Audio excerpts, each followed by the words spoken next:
ఓం నమో వెంకటేశాయ. ఆధ్యాత్మిక విశేషాలకు స్వాగతం. ముందుగా ప్రధానాంశాలు.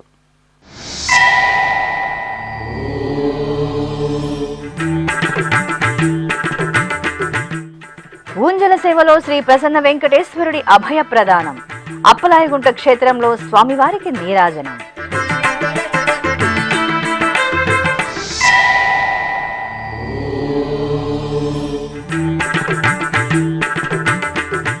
నగరి క్షేత్రంలో శ్రీ కర్యమాణిక్య స్వామివారికి ఊంజల సేవ.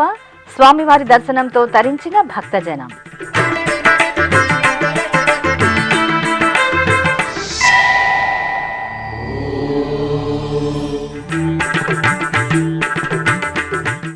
వస్తువుల కొనుగోళ్లపై మరింత పారదర్శకంగా టెండర్ల ప్రక్రియ. తిరుమలలో సమీక్ష నిర్వహించిన టీటీడీ అదనపు ఈవో సిహెచ్ వెంకయ్య చౌదరి.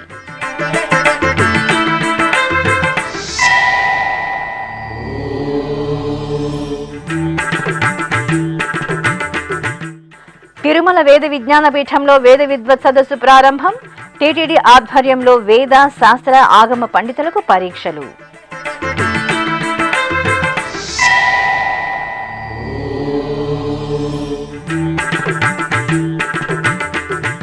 తాతయ్యగుంట శ్రీ గంగమ్మ తల్లికి 1,00,000 కుంకుమార్చన సేవ. తిరుపతిలో శక్తి స్వరూపిణికి భక్తుల సమక్షంలో భక్తి నివేదన.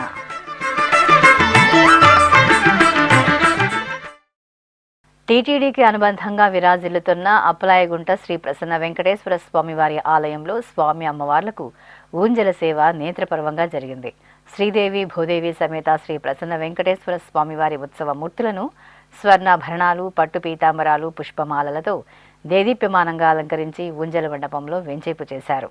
అనంతరం అర్చకులు వేద పారాయణం, భక్తి సంకీర్తనం, మంగళకర నాదస్వర వాయిద్య ప్రదర్శనల నడుమ స్వామి అమ్మవార్లకు ఆగమోక్తంగా ఊంజల సేవ నిర్వహించి కర్పూర హారతులు అందజేశారు. ఆపై మేళతాళాలు, భక్తుల గోవిందనామ స్మరణల నడుమ అప్పలాయగుంట ఆలయ వీధులలో స్వామి అమ్మవార్లకు తిరుచి సేవ వైభవంగా జరిగింది. శ్రీనివాస గోవింద, శ్రీ వెంకటేశ గోవింద, శ్రీనివాస గోవింద, శ్రీ వెంకటేశ గోవింద, భక్తవత్సల గోవింద, భాగవత ప్రియ గోవింద, గోవింద హరి గోవింద, గోకుల నందన గోవింద. శ్రీనివాస గోవింద, శ్రీ వెంకటేశ గోవింద, శ్రీనివాస గోవింద, శ్రీ వెంకటేశ గోవింద. నిత్య నిర్మల గోవింద, నీలమేఘ శ్యామ గోవింద, గోవింద హరి గోవింద, గోకుల నందన గోవింద. శ్రీనివాస గోవింద, శ్రీ వెంకటేశ గోవింద, శ్రీనివాస గోవింద, శ్రీ వెంకటేశ గోవింద. చిత్తూరు జిల్లా నగరి పట్టణంలో టీటీడీకి అనుబంధంగా వెలుగొందుతున్న శ్రీదేవి భూదేవి సమేత శ్రీ కర్యమాణిక్య స్వామివారి ఆలయం ఉత్సవ వైభవ కాంతుల్లో దివ్యంగా శోభిల్లింది. శ్రీదేవి భూదేవి సమేత శ్రీ కర్యమాణిక్య స్వామివారి ఉత్సవ మూర్తులను స్వర్ణాభరణాలు, సుగంధ భైత పుష్పమాలలు, పట్టు పీతాంబరాలతో నేత్రపర్వంగా అలంకరించి ఊంజల మండపంలో ఊయలపై ఆసీనులు గావించారు. అనంతరం అర్చకులు స్వామి అమ్మవార్లకు వేద పారాయణం, భక్తి గీతాలాపన, మంగళకర నాదస్వర కచేరీల నడుమ ఊంజల సేవను శోభాయమానంగా నిర్వహించి కర్పూర హారతులు సమర్పించారు. ఆపై స్వామి అమ్మవార్లను తిరుచిపై కొలువు తీర్చి మేళతాళాలు, మంగళవాయిద్యాలు, భక్తుల గోవిందనామ స్మరణల నడుమ తిరువీధి ఉత్సవాన్ని నేత్రపర్వంగా నిర్వహించారు. టీటీడీ డిజిటల్ ప్రొక్యూర్మెంట్ మరియు టెండర్ పోర్టల్ అభివృద్ధిపై శనివారం తిరుమలలోని పద్మావతి అతిథి గృహంలో కలసు ధర్మ సమావేశ మందిరంలో టీటీడీ అదనపు ఈవో సిహెచ్ వెంకయ్య చౌదరి సమీక్ష నిర్వహించారు. టీటీడీలో వస్తువుల కొనుగోలు ప్రక్రియను మరింత పారదర్శకంగా, సమర్థవంతంగా నిర్వహించేందుకు డిజిటల్ ప్రొక్యూర్మెంట్ మరియు టెండర్ పోర్టల్ అభివృద్ధిపై టీటీడీ అదనపు ఈవో సిహెచ్ వెంకయ్య చౌదరి శనివారం తిరుమలలోని పద్మావతి అతిథి గృహంలో కళ సుధర్మ సమావేశ మందిరంలో సమీక్ష నిర్వహించారు. ఈ సమావేశంలో ఆయన అధికారులతో కలిసి పలు అంశాలపై చర్చించారు. ఈ సందర్భంగా ఆయన మాట్లాడుతూ, ఈ పోర్టల్ ద్వారా కొనుగోలు మరియు టెండర్ ప్రక్రియను పూర్తిగా డిజిటల్ విధానంలో నిర్వహించేందుకు పలు ఆధునిక సదుపాయాలను అందుబాటులోకి తీసుకొచ్చేందుకు రేడియంట్ ఇన్ఫోనెట్ ప్రైవేట్ లిమిటెడ్ సంస్థ రూపొందించిన వెబ్సైట్ ప్రోటోటైప్ డిజైన్పై అధికారులతో చర్చించారు. టెండర్ ప్రక్రియలో పాల్గొనదలిచిన సరఫరాదారులు ముందుగా ఆన్లైన్ ద్వారా నమోదు చేసుకోవాలి. నమోదైన సరఫరాదారుల వివరాలు, అర్హతలు మరియు నేపథ్యాన్ని పూర్తిగా పరిశీలించి అర్హత కలిగిన సరఫరాదారులకు మాత్రమే అవకాశం కల్పిస్తారు. భవిష్యత్తు కొనుగోలు ప్రక్రియలకు ఉపయోగపడే విధంగా ధృవీకరించిన సరఫరాదారుల విశ్వసనీయ డేటాబేస్ రూపొందించబడుతుంది. ఈ వ్యవస్థ ద్వారా నకిలీ సరఫరాదారులు, మధ్యవర్తులను గుర్తించి తొలగించడం సాధ్యమవుతుంది. దీంతో టెండర్లలో నిజమైన సరఫరాదారులకు సమాన అవకాశాలు కల్పించబడతాయి. మార్కెట్ ధోరణులు, ధరల మార్పులు, సరఫరా పరిస్థితులను విశ్లేషించేందుకు ఏఐ సాంకేతికతను ఉపయోగించి మెరుగైన కొనుగోలు నిర్ణయాలు తీసుకునే అవకాశం కలుగుతుంది. టెండర్ ప్రక్రియ, సరఫరా నిర్వహణ, చెల్లింపుల వ్యవస్థలు ఒకే వేదికపై సమగ్రంగా అనుసంధానమవుతాయి. పారదర్శక వ్యవస్థ కారణంగా ఎక్కువ మంది అర్హత కలిగిన సరఫరాదారులు టెండర్లలో పాల్గొనే అవకాశం ఉంటుంది. ఈ పోర్టల్ ద్వారా కొనుగోలు ప్రక్రియ మరింత పారదర్శకంగా, వేగంగా, సమర్థవంతంగా నిర్వహించబడుతుందని వివరించారు. ఈ సమావేశంలో టీటీడీ అదనపు FA and CAO Raviprasad, chief audit officer Venkataramana, procurement GM Padmavathi, ఇతర అధికారులు పాల్గొన్నారు. తిరుమల శ్రీ వెంకటేశ్వర స్వామివారిని ఆదివారం ఉదయం నైవేద్య విరామ సమయంలో చెన్నై హైకోర్టు ప్రధాన న్యాయమూర్తి జస్టిస్ సుశ్రుత్ అరవింద్, ధర్మాధికారి అలహాబాద్ హైకోర్టు న్యాయమూర్తి జస్టిస్ సరల్ శ్రీవాత్సవ కుటుంబ సమేతంగా దర్శించుకున్నారు. ఆలయం వద్దకు చేరుకున్న వీరికి టీటీడీ అదనపు ఈఓ సిహెచ్ వెంకయ్య చౌదరి సాదరంగా స్వాగతం పలికి దర్శన ఏర్పాట్లు చేశారు. దర్శనానంతరం రంగనాయక మండపంలో పండితులు వేదాశీర్వచనం పలుకగా టీటీడీ అదనపు ఈఓ సిహెచ్ వెంకయ్య చౌదరి శ్రీవారి ప్రసాదాలను అందజేశారు.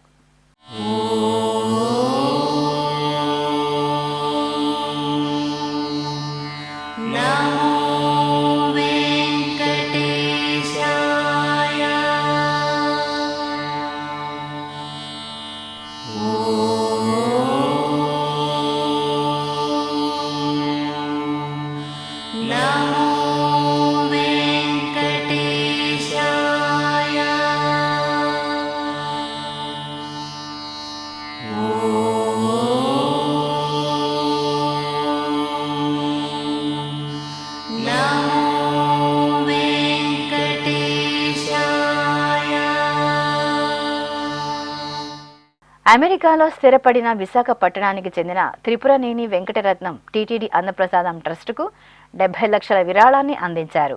ఈ మేరకు విరాళానికి సంబంధించిన డీడీలను ఆదివారం తిరుమలలోని క్యాంప్ కార్యాలయంలో టీటీడీ అదనపు ఈవో సిహెచ్ వెంకయ్య చౌదరికి అందజేశారు.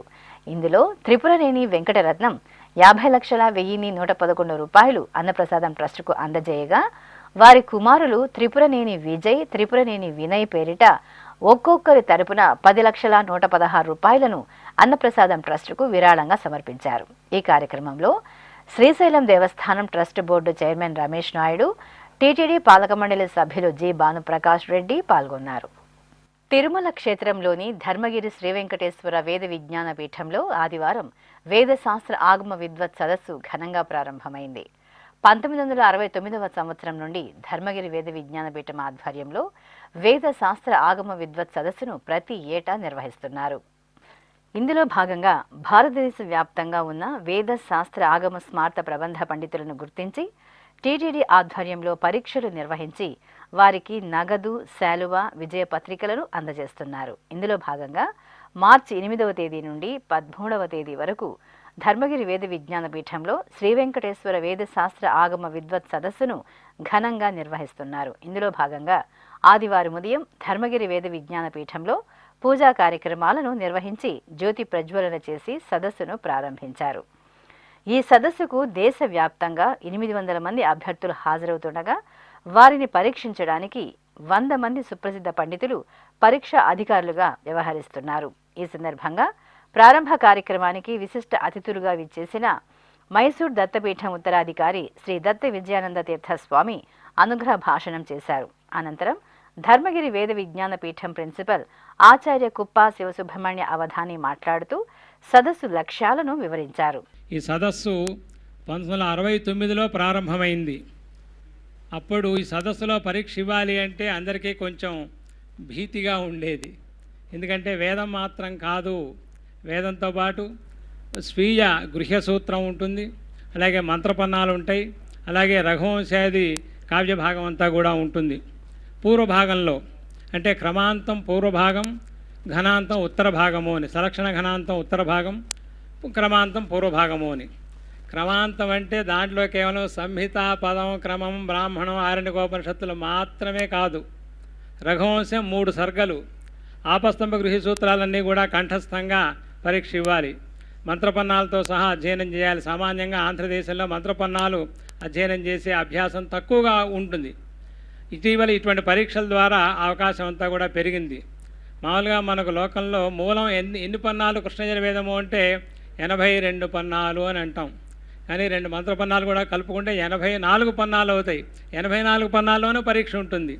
కాబట్టి 69లో ఈ సదస్సు అనేటటువంటి పరీక్ష ప్రణాళిక ప్రారంభమైతే చాలామంది, అతి తక్కువ మందే వచ్చారు ఇక్కడికి పరీక్ష అభ్యర్థులుగా, ఎందుకంటే కఠినంగా ఉంది అని. తర్వాత అలాగే అన్ని శాస్త్రాల్లో కూడా పూర్వభాగం ఉత్తర భాగము అని, ఆగమాల్లో కూడా పూర్వభాగం ఉత్తర భాగము అని ఆ విధంగా ఉండేది. మరి వేదభాష్యంలో కూడా పరీక్ష ఉన్నది. వేదభాష్యంలో ప్రవేశ పరీక్ష, పూర్వభాగ పరీక్ష, ఉత్తర భాగ పరీక్ష అని 3 రకాలుగా ఉంటుంది. మనకు పూర్వభాగంలో పరీక్షనిచ్చి ఉత్తీర్ణులైన వారికి మాత్రమే ఉత్తర భాగంలో ప్రవేశం ఉంటుంది.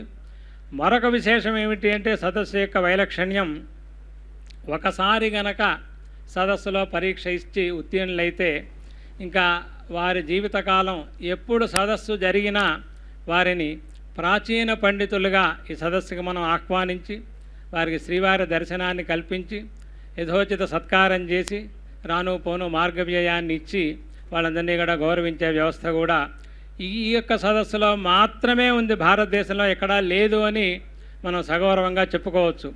అనంతరం ముఖ్య అతిథులుగా హాజరైన తిరుపతిలోని జాతీయ సంస్కృత విశ్వవిద్యాలయం ఉపకులపతి జిఎస్ఆర్ కృష్ణమూర్తి, వేద విశ్వవిద్యాలయం ఉపకులపతి ఆచార్య రాణి సదాశివమూర్తి సదస్సును ఉద్దేశించి ప్రసంగించారు. నెల్లూరు నగరం ఆధ్యాత్మిక సౌగంధాలతో పరవశించింది. నగరంలోని శ్రీ రాజరాజేశ్వరీదేవి ఆలయంలో అమ్మవారికి, స్వామివారికి పుష్పయాగ మహోత్సవం ఆద్యంతం ఆధ్యాత్మిక భరితంగా జరిగింది. ఆలయ ప్రాంగణంలో ప్రత్యేక ఆసనంపై స్వామి అమ్మవార్ల ఉత్సవ మూర్తులను సర్వాభరణ భూషితంగా కొలువు తీర్చిన అర్చకులు ముందుగా విశేష ఆరాధనలు, సంప్రదాయ పూజలను నిర్వహించారు. ఆపై స్వామి అమ్మవార్లకు వేద మంత్రాలు, మంగళ వాయిద్యాల నడుమ కన్నుల పండుగగా పుష్పయాగ మహోత్సవాన్ని నిర్వహించి కర్పూర హారతులను అందజేశారు. భక్తులు భక్తి తన్మయత్వంతో శ్రీ రాజరాజేశ్వరీదేవి పుష్పయాగ మహోత్సవాన్ని తిలకించి తరించారు. తిరుపతిలోని అలిపిరి పాదాల మండపం భక్త శోభితంగా కనువిందు చేసింది. వారాంతపు రోజులు కావడంతో భక్తులు అధిక సంఖ్యలో తిరుమల శ్రీవారి దర్శనానికి విచ్చేశారు. నడక మార్గంలో వెళ్లి మొక్కులు తీర్చుకునే భక్తులతో పాదాల మండపం శ్రీ వెంకటేశ్వర స్వామి వారి ఆలయం రద్దీగా మారింది. ముందుగా మెట్ల మార్గంలో కొబ్బరికాయలు కొట్టి హారతులను వెలిగించారు. ఆపై దీపారాధన చేసి శ్రీ వెంకటేశ్వర స్వామివారి సన్నిధిలో స్వామివారి పాదాలను తలపై పెట్టుకుని ఆలయంలో ప్రదక్షిణలు చేశారు. అనంతరం స్వామివారిని దర్శించుకున్న భక్తులు గోవిందనామ స్మరణ చేస్తూ నడక మార్గంలో మెట్లకు పసుపు కుంకుమ బొట్లను అలంకరించి హారతులు వెలిగించి తిరుమలకు పయనమయ్యారు. తాతయ్యగుంట శ్రీ గంగమ్మ తల్లి 1,00,000 కుంకుమార్చన సేవలో దివ్యంగా కటాక్షించారు. తిరుపతి నగరవాసులు ఇలవేల్పుగా తిరుమల శ్రీవారి సోదరిగా తాతయ్యగుంటలో వేంచేసి పూజలందుకుంటున్న శక్తి స్వరూపిణి శ్రీ గంగమ్మ తల్లి. అమ్మవారి ఆలయంలో ఏటా ఫాల్గుణ మాసంలో 3 రోజుల పాటు త్రయాహ్నిక దీక్షతో 1,00,000 కుంకుమార్చన సేవ నిర్వహించడం ఆనవాయితీ. ఈ సందర్భంగా మార్చి 6వ తేదీ నుండి 8వ తేదీ వరకు 3 రోజుల పాటు జరిగే కుంకుమార్చన కార్యక్రమంలో భాగంగా 3వ రోజైన ఆదివారం ఉదయం అమ్మవారి మూలమూర్తికి స్వర్ణాభరణాలు, పట్టు వస్త్రాలు, పుష్పమాలలతో దివ్యంగా కొలువు తీర్చి విశేష ఆరాధనలు జరిపారు. అనంతరం అమ్మవారి ఉత్సవ మూర్తిని సర్వశోభిత అలంకరణలతో ఆలయ ప్రాంగణంలో ప్రత్యేకంగా కొలువు తీర్చి షోడశోపచారాదులతో సేవించారు. అనంతరం అమ్మవారి సన్నిధిలో పండితులు వేద పారాయణం చేస్తుండగా అర్చకులు అమ్మవారికి శాస్త్రోక్తంగా లక్ష కుంకుమార్చన సేవను మంగళకరంగా నిర్వహించి ధూపదీప నైవేద్యాలను, కర్పూర నీరాజనాలను సమర్పించారు. భక్తులు శ్రీ తాతయ్యగుంట గంగమ్మ తల్లి లక్ష కుంకుమార్చన సేవలో పాల్గొని అమ్మవారి ఆశీస్సులు అందుకున్నారు. ఇప్పుడొక చిన్న విరామం. వేగవంతమైన నేటి ఆధునిక కాలానికి తగ్గట్టుగా అంతర్జాలంలో తొలిసారిగా తిరుమల శ్రీవారి అనుగ్రహంతో మీ వీనుల విందుకై ఆధ్యాత్మిక ఆనందానికై వస్తున్న శ్రీవారి మరో శ్రవణ భక్తి తరంగం ఎస్విబిసి ఆన్లైన్ రేడియో వినరో భాగ్యము. వినరో భాగ్యము విష్ణు కథ. వినండి, విని తరించండి. కేవలం మీ అరచేతిలో నిరంతరం ఉండే మీ మొబైల్ ఫోన్లో ఎస్విబిసి ఆన్లైన్ రేడియో ప్రసారాలు ప్రపంచ వ్యాప్తంగా మీరు ఎక్కడున్నా సరే మీ రోజువారీ పనులు చేస్తూనే శ్రవణానందంగా వింటూ సాగిపోండి, ఆధ్యాత్మిక ఆనందాన్ని పొందండి. 24 గంటలు ఆన్లైన్లో మీకు తోడుగా ఎస్విబిసి ఆన్లైన్ రేడియో. మరి ఇంకెందుకు ఆలస్యం? వెంటనే మీ మొబైల్లో ఎస్విబిసి యాప్ డౌన్లోడ్ చేసుకోండి. ఎస్విబిసి ఆన్లైన్ రేడియోను ఆలకించండి, ఆస్వాదించండి, తిరుమల శ్రీవారి అనుగ్రహాన్ని పొందండి. ఓం నమో వెంకటేశాయ. ఆధ్యాత్మిక విశేషాలకు తిరిగి స్వాగతం. చంద్రప్రభ వాహనంపై ఖాద్రి నృసింహుడు దివ్యంగా శోభిల్లారు. నవ నారసింహ క్షేత్రాలలో ఒకటైన శ్రీ సత్యసాయి జిల్లా కదిరి పట్టణంలోని ఖాద్రి శ్రీ లక్ష్మీ నరసింహస్వామివారి దేవాలయం ఉత్సవ కాంతుల్లో ప్రకాశిస్తోంది. ఖాద్రి శ్రీ లక్ష్మీ నరసింహస్వామివారి ఆలయంలో వార్షిక బ్రహ్మోత్సవాలు శాస్త్రోక్తంగా జరుగుతున్నాయి. ఈ సందర్భంగా స్వామివారి ఉత్సవ మూర్తిని వజ్రాభరణాలు, పట్టు పీతాంబరాలతో దేదీప్యమానంగా నవనీత కృష్ణుడిగా అలంకరించి చంద్రప్రభ వాహనంపై వేంచేపు చేశారు. అర్చకులు స్వామివారికి విశేష ఆరాధనలు జరిపి హారతులు అందజేశారు. అనంతరం భక్తుల జయ జయ నృసింహ నామస్మరణలు, కళా ప్రదర్శనల నడుమ కదిరి పట్టణ వీధులలో ఖాద్రి శ్రీ లక్ష్మీ నరసింహస్వామి వారికి చంద్రప్రభ వాహన సేవ ఆద్యంతం ఉత్సవ శోభితంగా సాగింది. తెలంగాణ రాష్ట్రం కరీంనగర్ జిల్లాలోని కొత్తపల్లి మండల కేంద్రంలోని పురాతన శ్రీ వెంకటేశ్వర స్వామివారి ఆలయంలో స్వామివారి కళ్యాణం ఆధ్యాత్మిక భక్తిరసభరితంగా జరిగింది. ఆలయంలో వేడుకగా జరుగుతున్న వార్షిక బ్రహ్మోత్సవాలను పురస్కరించుకుని కళ్యాణం నిర్వహించారు. ఆలయ ప్రాంగణంలో ప్రత్యేక పీఠంపై శ్రీదేవి భూదేవి సమేతంగా శ్రీ వెంకటేశ్వర స్వామివారి ఉత్సవ మూర్తులను సర్వాలంకార శోభితంగా వెంచేపు చేసిన అర్చకులు ఆగమ కైంకర్యాలతో సేవించారు. అనంతరం వేద మంత్రాలు, మంగళ వాయిద్యాల నడుమ కన్నుల పండుగగా కళ్యాణ మహోత్సవాన్ని నిర్వహించి భక్తులకు ప్రసాద వితరణ చేశారు. ఎన్టీఆర్ జిల్లా పెనుగంచిప్రోల్లో ఆశ్రిత భక్త వత్సలినిగా అనుగ్రహిస్తున్న శ్రీ లక్ష్మీ తిరుపతమ్మ తల్లి ఆలయం భక్త శోభితంగా కనువిందు చేస్తోంది. ఆలయంలో అమ్మవారి చిన్న తిరునాళ్ల మహోత్సవాలు వైభవంగా జరుగుతున్నాయి. ఈ సందర్భంగా గోపయ్య సమేత శ్రీ లక్ష్మీ తిరుపతమ్మ తల్లికి పెనుగంచిప్రోలు వీధులలో పసుపు కుంకుమ ఉత్సవం నేత్రపర్వంగా జరిగింది. ముందుగా అమ్మవారి పుట్టినిల్లైన ఆనిగండ్లపాడు నుండి అధికారులు, అర్చక బృందం, వేలాదిగా తరలివచ్చిన భక్త బృందం పసుపు కుంకుమ సారెలను ఊరేగింపుగా తీసుకువచ్చి అమ్మవారికి సమర్పించారు. ఈ ఉత్సవంతో వీధులన్నీ భక్తుల సంబరాలు, కోలాటాలు, కళా ప్రదర్శనలతో సందడిగా మారాయి. కడప జిల్లా ఒంటిమిట్ట శ్రీ కోదండ రామాలయంలో సుందరకాండ పారాయణ కార్యక్రమం ఘనంగా జరుగుతోంది. తిరుమల తిరుపతి దేవస్థానం అనుబంధంగా ఉన్న ఈ ఆలయంలో ఈ నెల 4న ప్రారంభమైన సుందరకాండ పారాయణం 10వ తేదీ వరకు జరుగుతోంది. ఈ నేపథ్యంలో ఆలయ ప్రాంగణంలోని ప్రత్యేకంగా ఏర్పాటు చేసిన వేదికపై శ్రీ సీతాలక్ష్మణ సమేత శ్రీరామచంద్రమూర్తి ఉత్సవ మూర్తులను శోభాయమానంగా అలంకరించి కొలువు తీర్చారు. అనంతరం డాక్టర్ శ్రీనివాస్ స్వామి సుందరకాండ పారాయణ విశిష్టతను ప్రవచించారు. భక్తులు సుందరకాండ పారాయణంలో పాల్గొని ప్రసాదాలను స్వీకరించారు. అమ్మలగన్న అమ్మ ముగురమ్మల మూలపుటమ్మ బెజవాడ కనకదుర్గమ్మ తల్లి ఆలయంలో కుంభాభిషేక మహోత్సవాలు శాస్త్రోక్తంగా జరుగుతున్నాయి. ఈ సందర్భంగా ఆలయ ప్రాంగణంలో శ్రీ దుర్గా మల్లేశ్వరులను అర్చకులు సుందరంగా అలంకరించి మండపంలో కొలువు తీర్చారు. పలు విశేష క్రతువులు, హోమాలను జరిపారు. ఈ కార్యక్రమాలలో కంచిపీఠాధిపతి శ్రీ శంకర విజయేంద్ర సరస్వతి స్వామి పాల్గొన్నారు. దుర్గా మల్లేశ్వరుల దర్శనం చేసుకుని ప్రత్యేక పూజలు నిర్వహించారు. యాగమండపాన్ని సందర్శించి కుంభాభిషేక క్రతువులను పరిశీలించారు.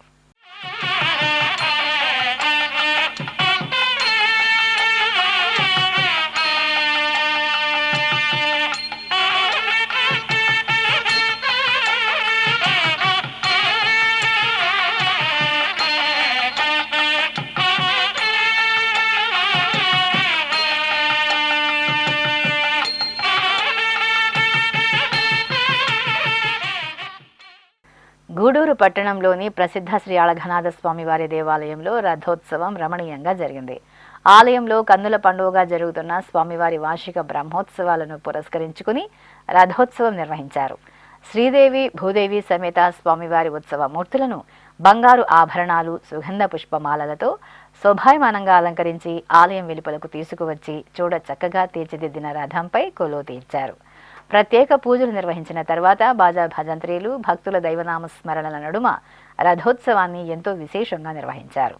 హరి సేవ ఒకటే అనంతము, హరి సేవ ఒకటే అనంతము, గురుబోధలకును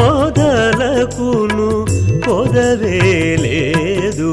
హరి సేవ ఒకటే అనంతము, గురుబోధలకును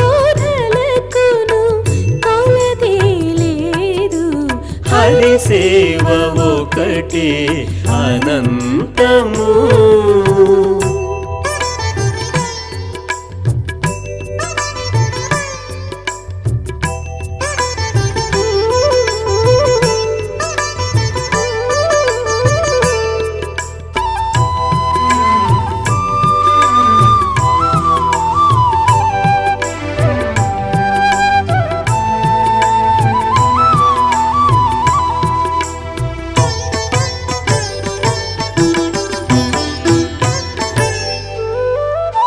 తలచిన కొలదే తనలో భావము, నిలిపిన కొలదే నేమము.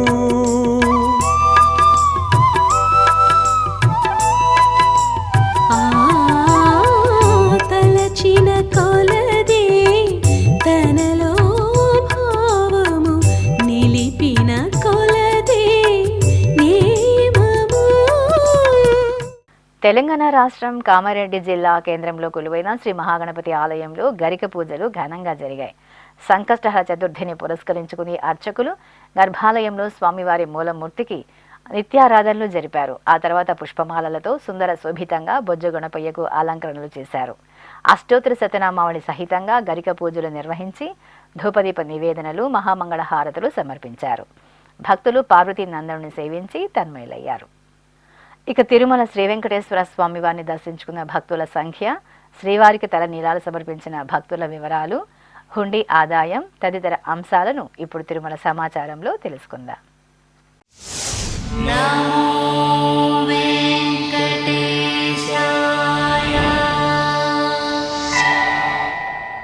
తిరుమల శ్రీ వెంకటేశ్వర స్వామి వారిని శనివారం 82,838 మంది భక్తులు దర్శించుకున్నారు.